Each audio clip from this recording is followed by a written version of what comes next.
I think it really boils down to into listening. Yeah.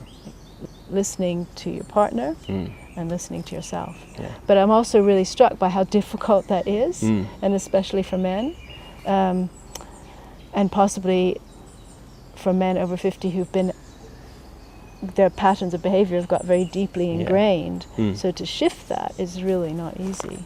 Did you feel that the advice in the book about how to revive a long-term relationship sounded kind of appropriate to you, and what stood out for you in that? I think you suggested perhaps having new shared interests, or I would think some kind of adventure together. Yeah. But you can't have that unless you listen. Yeah. Otherwise, it's going to look like somebody's idea that somebody else is following, and the relationship will just go back into its old patterns. Yeah.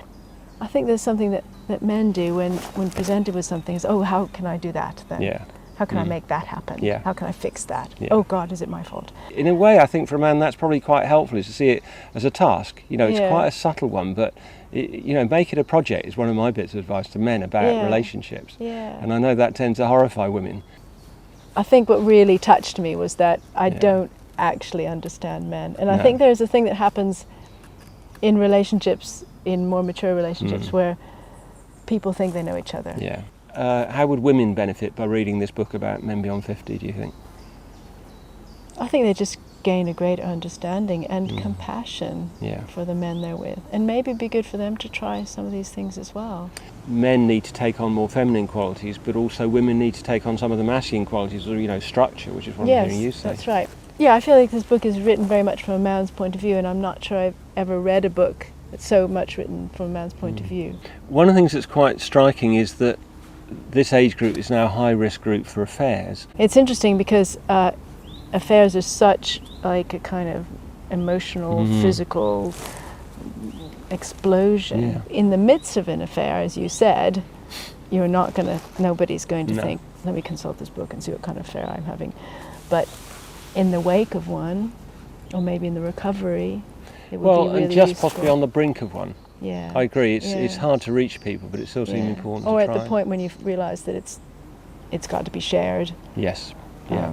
Or your partner finds out. Yeah. In some ways, it seems to me it's the other partner who you can reach more. So partly what I was writing was for a man whose partner is out having an affair, how on earth do you handle that yourself? Yeah. So you've got a lot of men by that point whose marriage will have broken up or along with the partner. So you've got, I found this in my own life, was suddenly being on the singles dating scene at the age of 50, having been in a marriage for 26 years. It was like I really didn't know where to start.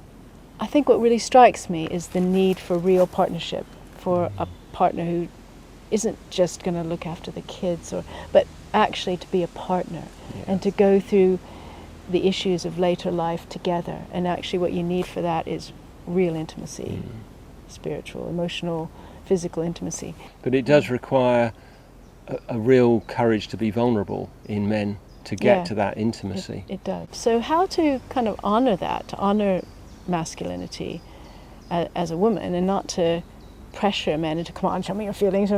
But just, and I think that again, you've got to go back to this balance thing. I listen to you, you listen to me, and take time.